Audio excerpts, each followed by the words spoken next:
सुप्रभात बच्चों।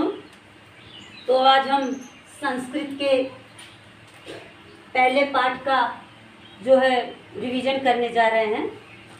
एक बार पढ़ाया जा चुका है, तो कुछ बच्चों ने उसे नहीं पढ़ा है या कुछ बच्चे नहीं जान पाए हैं, तो कृपया वो ध्यान दें और अपनी किताब का पेज नंबर 6 प्रथमा पाठा पहला पाठ जननी जन्मभूमिश्च स्वर्गादपि गरीयसी।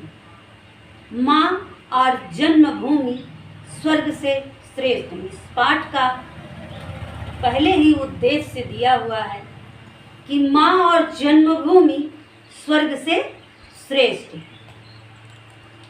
तो इसमें बच्चों माँ की महिमा के बारे में बताया गया है कि वो किस तरह से जो है श्रेष्ठ है। तो जिसे आप ध्यान से सुनिए। अस्मिन् संसारे जनन्या सर्वाधिकम महत्वम वर्तते। इस संसार में माँ का सबसे अधिक महत्व बताया जाता है। इस संसार में सबसे अधिक महत्व माँ का बताया जाता है। लोग कहते हैं मातृदेवो भव, माता परम दैवत्यम इत्यादि वचने अपि जननी गौरवम सिद्धम भवति। आदि वचनों से लोग माँ का जो है गौरव बढ़ाते हैं।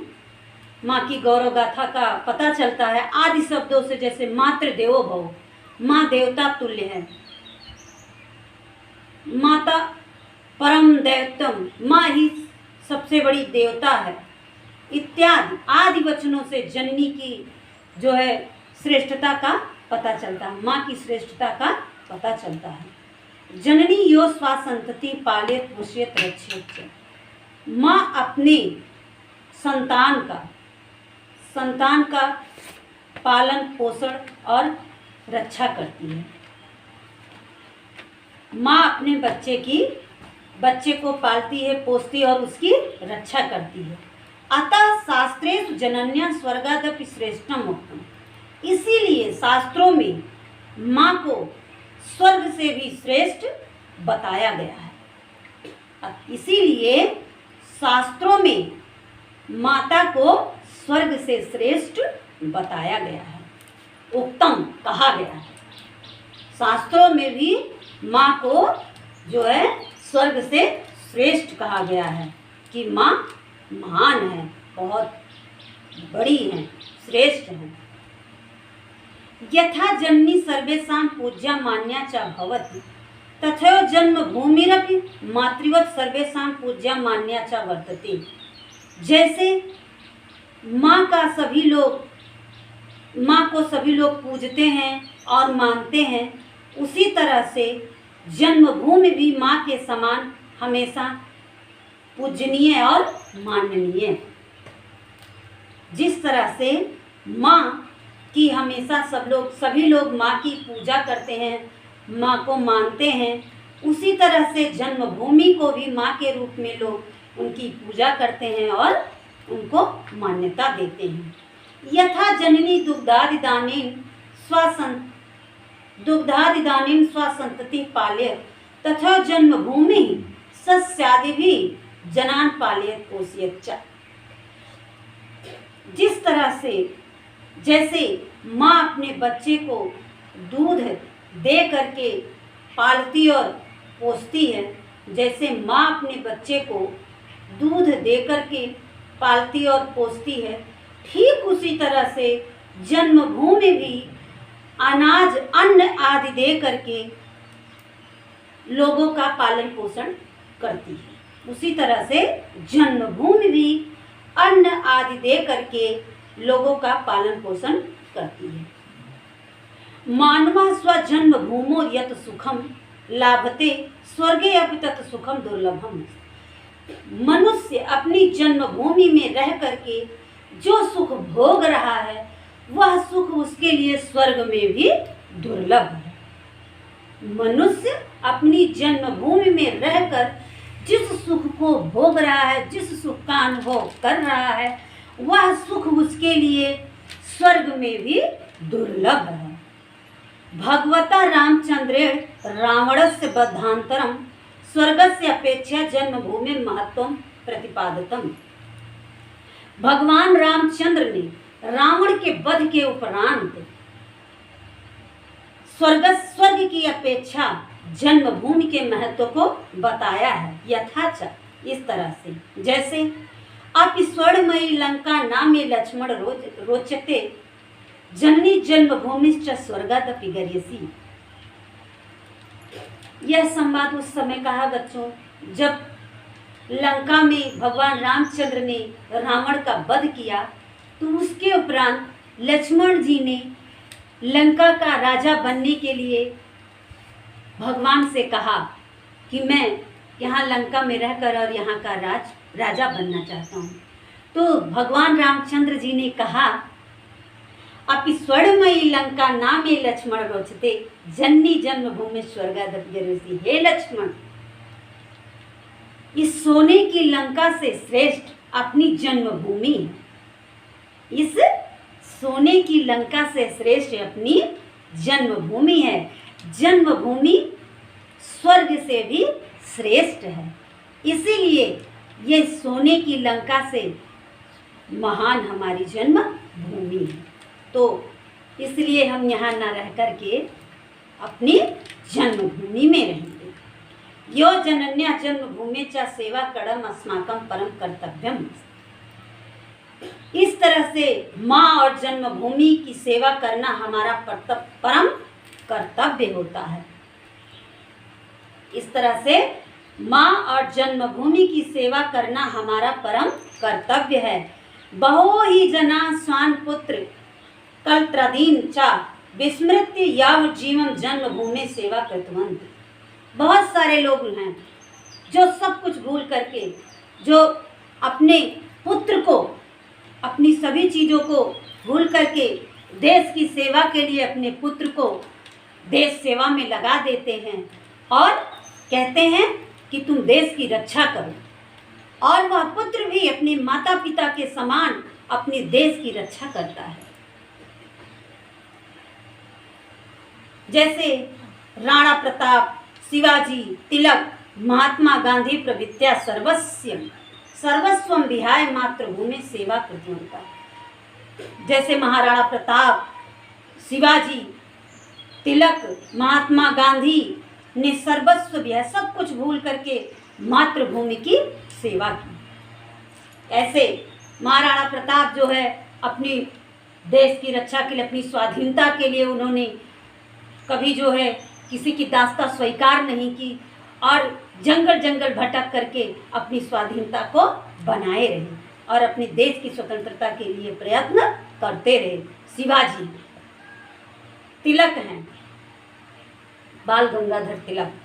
महात्मा गांधी ने, ये सारे बच्चे जानते होंगे महात्मा गांधी ने कैसे कैसे आंदोलन किए और कैसे कैसे अपने देश को, भगत सिंह, सुभाष चंद्र बोस, ये सारे, महारानी लक्ष्मीबाई जो है, ये सारे जो हैं अपने देश की रक्षा के लिए, बहुत सारे ऐसे वीर हैं जिन्होंने सब कुछ छोड़कर अपने देश की रक्षा के लिए माँ के समान अपनी देश रक्षा में अपने प्राणों की आहुति दे दी और जीते जी अपने देश की रक्षा के लिए लड़ते रहे, अपने देश की सेवा करते रहे। इत्थम या मातृभूमि बहुविधे द्रव्य अस्मान उपकरोति तस्य अस्माकम अपि कर्तव्यम यत् वयम कायेन मनसा वाचा धनेन च स्वमातृभूमि उन्नतिं कुर्याम।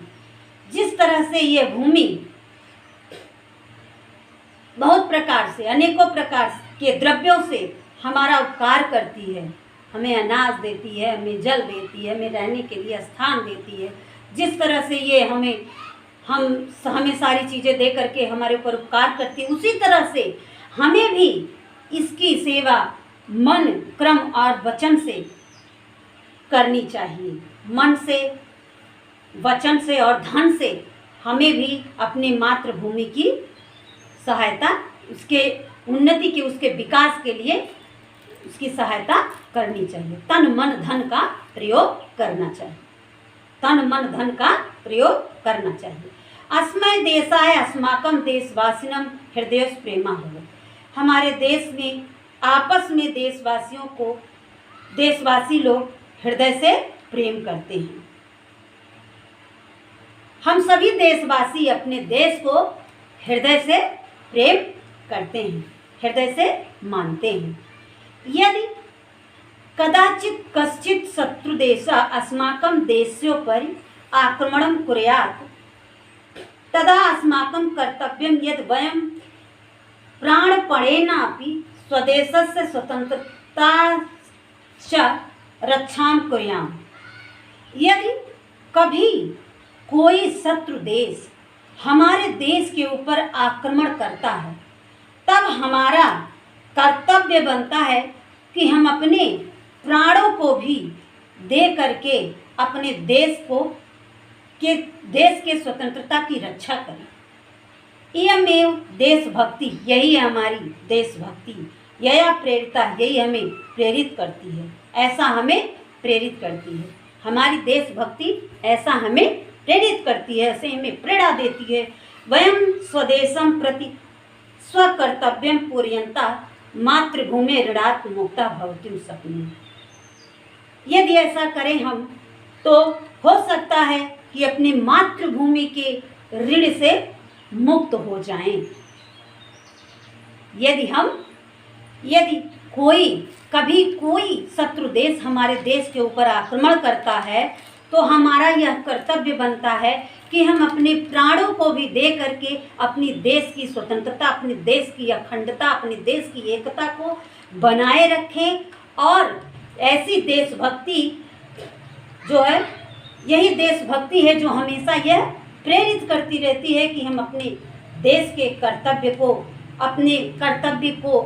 देश के प्रति अपने कर्तव्य को यदि पूरा करें तो हम हो सकता है कि अपने इस मातृभूमि के ऋण से मुक्त हो जाएं। तो बच्चों, यह इस पाठ का सारांश था जो आपने पढ़ा। अब आपका ये शब्दार्थ है और अभ्यास कार्य है जो आपको बताया जा चुका है, लेकिन जो बच्चे इससे वंचित हैं, जो छूट गए हैं, जो नहीं कर पाए हैं, वो ध्यान से सुने। पहले अपनी किताब में करें, फिर अपनी कॉपी में करें। जो बच्चे नए हैं वो थोड़ा ध्यान से सुनेंगे, और जो बच्चे 4 सालों से संस्कृत पढ़ते आ रहे हैं उन्हें तो इतना ज्ञान हो ही गया होगा कि हम कहाँ किस चीज़ का प्रयोग करें, एक वचन, दो वचन, बहुवचन, कहाँ कर्ता लगेगा, कहाँ क्रिया लगेगी, कहाँ एक जो है प्रथम पुरुष से कहाँ मध्यम पुरुष, कहाँ उत्तम पुरुष का प्रयोग होगा, और कहाँ भूतकाल, कहाँ भविष्यकाल, कौन सा वर्तमान काल है, ये सब जान चुके होंगे। हमें उम्मीद है कि जैसे हमारे 8th क्लास के सभी बच्चे 5th से अगर पढ़ते आ रहे हैं तो ये सब बातों की उन्हें जानकारी हो गई होगी। लेकिन जो बच्चे अभी नए आए हैं, जिनकी पहली बार संस्कृत है, वो थोड़ा ध्यान से इस बात को सुने और उसका अर्थ समझें। एक शब्द में उत्तर अस्मिन् संसारे कस्या सर्वाधिकं महत्वं वर्तते। इस संसार में सबसे अधिक महत्व किसका बताया गया है? तो बच्चों, का फर्स्ट वन, पहला अभ्यास कार्य है जनन्याः। क्या है? जनन्याः। ख है सत्रेषु जनन्याः कस्मात् श्रेष्ठम् उक्तम्। शास्त्रेषु जनन्याः कस्मात् श्रेष्ठम् उक्तम्। स्वर्गात्। तो खा का हो जाएगा स्वर्गात्। अस्मै देशाय अस्माकं देशवासिनां केषु प्रेमा भवेत्। हमारे देशवासियों को किससे प्रेम है, कैसे प्रेम है? हम देशवासी अपने देश को कैसे प्रेम करते हैं? हृदय से। और सेवा कैसे करते हैं? मन, क्रम, वचन, तीनों से। तन मन धन, है ना? तन मन धन से सेवा करें और हृदय से प्रेम करते हैं। तिलक महात्मा गांधी प्रभृत्या सर्वस्वं विहाय कस्याः सेवां कृतवन्तः। मातृभूमेः। तो ये आपका एक पद में उत्तर था। अब प्रश्नोत्तर हम आपको अगले जो है क्लास में बताएंगे। तो धन्यवाद बच्चों, आज के लिए बस इतना ही।